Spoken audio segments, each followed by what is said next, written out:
10 class physics chapter of fast electricity. कई topic हम लोग लास्ट वीडियो में कंप्लीट हो गए थे। आज नया टॉपिक लेके आया हूँ रेजिस्टिविटी। रेजिस्टेंस आपको क्लियर हो गया तो रेजिस्टेंस आपको याद हो। तो रेजिस्टेंस के बारे में मैंने बताया था, एक ऐसी प्रॉपर्टी होती है कंडक्टर की जो इलेक्ट्रॉनों को फ्लो को क्या करती है, रोकती है, जिससे इलेक्ट्रिसिटी यानी कि करंट की वैल्यू वहाँ पर डाउन हो जाती है। तो आज इसके बारे में पढ़ेंगे आखिर ये किन की चीज़ों पर डिपेंड होता है जिससे उसकी रेजिस्टेंस बढ़ती या घटती है। तो स्टार्ट करते हैं न्यू टॉपिक। ये तो मैंने बताया था कि जो रेजिस्टेंस होती है वो हर एक चीज़ होती है, चाहे कोई कंडक्टर ही क्यों ना हो, यानी कोई वायर ही क्यों ना हो जाए, उसमें भी रेजिस्टेंस होगी, यानी वो भी जो है इलेक्ट्रॉनों को फ्लो को कुछ ना कुछ तो डाउन करेगा।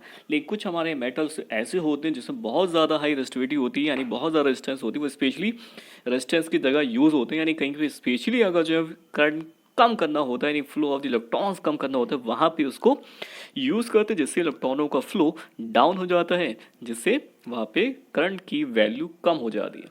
लेकिन आखिर कैसे रेजिस्टेंस डिपेंड होती है, किन चीज़ों पे डिपेंड होती है, तो आज उसके बारे में पढ़ेंगे। तो स्टार्ट करते हैं topic factor affecting the resistance of a conductor. तो फर्स्ट आपका एक effect of a length of the conductor, resistance of a conductor directly proportional to the length.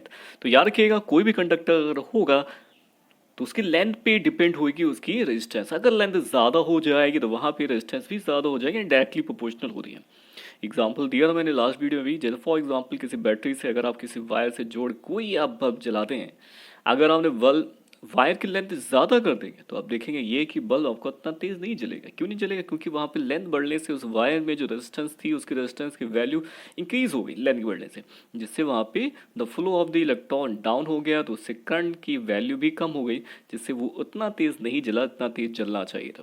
तो इसलिए एक तो चीज़ ये हो गई कि लेंथ की डायरेक्टली प्रोपोर्शनल होती है resistance. The second effecting of the area of the cross section conduct. आप अभी सोचेंगे ये क्रॉस सेक्शन एरिया क्या होता है? तो क्रॉस सेक्शन एरिया मीन्स कोई आपने वायर लिया, वायर को आपने कट किया, तो कट करने से सामने जो उसका फेस आ रहा है, यानी जैसे कोई वायर था आपने उसको कट किया तो सामने जो फेस होगा उस वायर की जो थिकनेस होगी उस थिकनेस को बोलते हैं क्रॉस सेक्शन एरिया।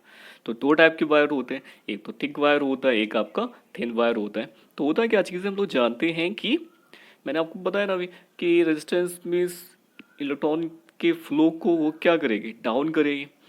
ठीक, तो ये बताइए कि अगर थिक वायर लेंगे यानी मोटा वायर लेंगे तो इलेक्ट्रॉन उसमें बहुत ईजिली मूव कर जाएंगे, उनको स्पेस काफ़ी ज़्यादा मिलेगा। तो रेजिस्टेंस कैसी हो जाएगी? बिल्कुल सही है, बात सही, डाउन हो जाएगी, क्योंकि आराम से वहाँ पे इलेक्ट्रॉन अगर फ्लो करेंगे तो रेजिस्टेंस मीन्स कम। अगर थिक वायर थिन वायर होगा, बहुत पतला वायर है, तो इलेक्ट्रॉन उस पर अच्छी तरह से फ्लो कर पाएंगे? बिल्कुल नहीं फ्लो कर पाएंगे। तो इससे क्या होगा, वहाँ पे रेजिस्टेंस इंक्रीज हो जाएगी। इसलिए the resistance of the conductor is inversely proportional to its area of the cross section. जितना ज़्यादा क्रॉस सेक्शन एरिया होगा, में जितना ज़्यादा मोटा यानी थिक वायर होगा, रेजिस्टेंस उतनी कम हो जाएगी, और जितना पतला वायर होगा मीन थिन वायर होगा, उतनी ज़्यादा रेजिस्टेंस बढ़ जाएगी। यानी ये कैसा होता है, इनवर्सली प्रोपोर्शनल होता है, यानी R is inversely proportional to 1/A यानी एरिया। ठीक है, अब क्लियर होगा, A is a cross section area of the wire means conductor. तो नेक्स्ट टॉपिक लेके आता हूँ मैं आप, क्लियर। तो सेकंड यहाँ पे effecting of nature of the material. अब होता है क्या चीज़ है, जैसे फॉर एग्जांपल कुछ चीज़ें मैं आपसे बोलूँ, जैसे मैं रेजिस्टेंस से हटा के सोच रहा हूँ, आपसे बताना चाह रहा हूँ। जैसे फॉर एग्जांपल आपको ये वुड लकड़ी अगर गर्म करेंगे बहुत देर में गर्म हो जाएगी, कोई आयरन या लोहे की वो चीज़ गर्म करेंगे बहुत जल्दी गर्म हो जाएगी, सिल्वर की चीज़ गर्म करेंगे और जल्दी गर्म हो जाएगी। ऐसा क्यों? एक्चुअली उसका नेचर है, उसका क्या नेचर है कि वो जल्दी गर्म होगी आयरन की चीज़, और वुड की चीज़ बाद में गर्म होगी। इसी तरह से हर एक मटेरियल का भी यानी मैटर का भी क्या होता है, एक नेचर होता है कि उसकी भाई रेजिस्टेंस ही ज़्यादा होती है और किसी की रेजिस्टेंस कम होती है। नेचर वाइज नेचर ही उसका है कि भाई कि उसकी रेजिस्टेंस ज़्यादा होगी, किसी रेजिस्टेंस कम होगी। तो एक तो इस पर डिपेंड होता है कि हम कौन सी चीज़ यूज़ कर रहे हैं कंडक्टर के तौर पे, कौन सा मटेरियल यूज़ कर रहे हैं जिसकी रेजिस्टेंस ज़्यादा या कम होगी। जैसे फॉर एग्जांपल अगर सिल्वर हो या कॉपर हो तो उसकी रेजिस्टेंस कैसी होती है, काफ़ी कम होती है। कॉपर और सिल्वर की रेजिस्टेंस कैसी होती है, काफ़ी कम होती है। याद रखिएगा, ये सिल्वर आपको हो गया, ये कॉपर हो गया, इसकी रेजिस्टेंस काफ़ी कम होती है। लेकिन जो नाइक्रोम होता है इसकी रेजिस्टेंस काफ़ी ज़्यादा होती है। तो इसके मटेरियल की खुद की एक प्रॉपर्टी है या नेचर है कि उसकी रेजिस्टेंस हाई होती है किस चीज़ की कम होती है। एक तो इस पर डिपेंड हो गया उसका रेजिस्टेंस कि आखिर कौन सा मटेरियल वहाँ पे यूज़ किया जा रहा है, उसके अकॉर्डिंग उसकी रेजिस्टेंस घट बढ़ सकती है।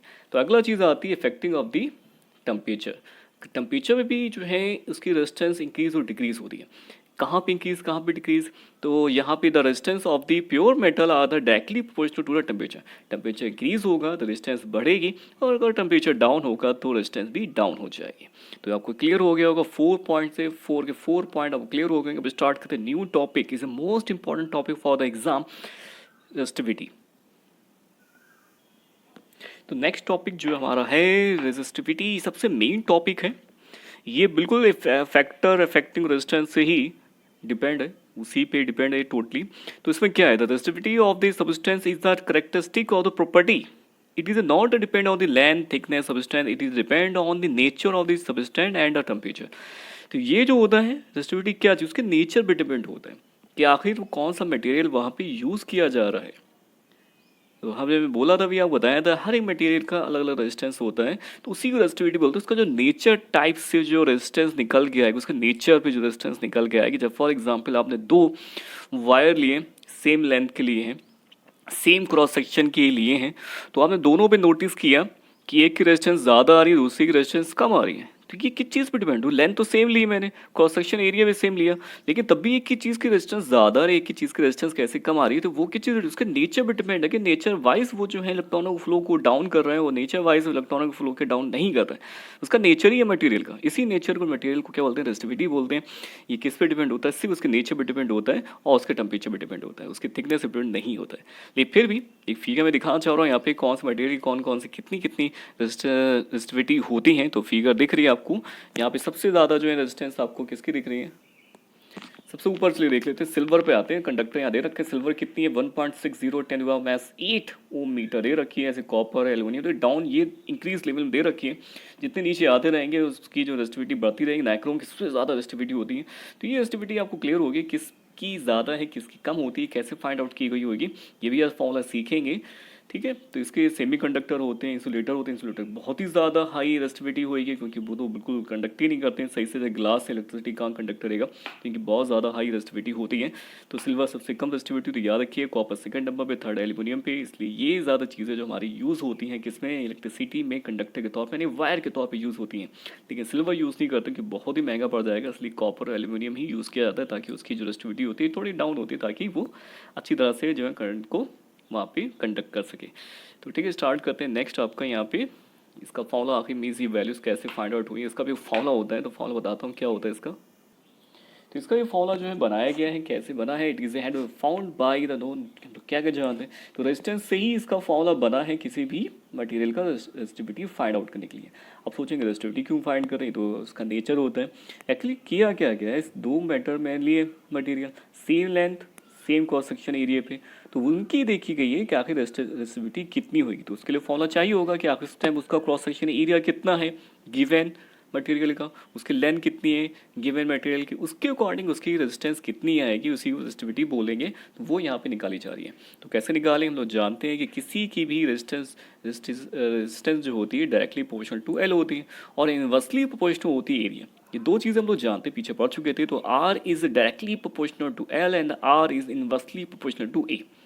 अब इन दोनों को मैंने जो मिला लिया, तो मिलाने से क्या हो गया, एल अपॉन, इन दोनों मैच किया, कैसे मिलाया है, ये आर एल था, ये आर ए था, तो दोनों एक साथ लिखेंगे, क्या हो गया, एल अपॉन ए। ठीक, अब ये प्रोपोर्शनल का साइन चल रहा था, प्रोपोर्शनल का साइन जैसे ही हटाएंगे तो एक वहाँ पे कांस्टेंट लेंगे, तो यहाँ पे कांस्टेंट जो लिया जाता है उसको बोलते हैं रो। या कि ये साइन आपके लिए नया है, 9th क्लास फर्स्ट टाइम आया है, इसको बोलते हैं रो। थोड़ा पी शेप का होता है, लेकिन पी के टाइप का नहीं होता है, थोड़ा सा ये ऊपर से राउंडेड होता है। तो रो इज इक्वल टू कितना हो गया, ए उस साइड गया, एल अपॉन में आर ए अपॉन एल। तो ये फॉर्मूला निकल के आया कि किसी भी कंडक्टर की रेजिस्टिविटी निकालने के लिए फॉर्मूला है कैसे, आर ए अपॉन एल। उसकी रेजिस्टेंस देखें कितनी है, उसका क्रॉस सेक्शन एरिया देखें कितना है, उसका लेंथ देखें कितना है, उसके अकॉर्डिंग उसकी रेजिस्टिविटी निकाल सकते हैं। आखिर उसकी रेजिस्टिविटी कितनी होगी, resistivity means per unit area per unit length के अकॉर्डिंग वहाँ पे उसकी रेजिस्टिविटी कितनी होगी, वो फाइंड यहाँ पे हो जाएगी, आर ए अपॉन एल। काफ़ी मेन है, इसका यूनिट क्या होता है, इसका यूनिट देख लीजिएगा, ओम मीटर होता है। कुछ इंपॉर्टेंट चीज़ें हैं वो देखिएगा, मैं बताना चाहूँगा आपको।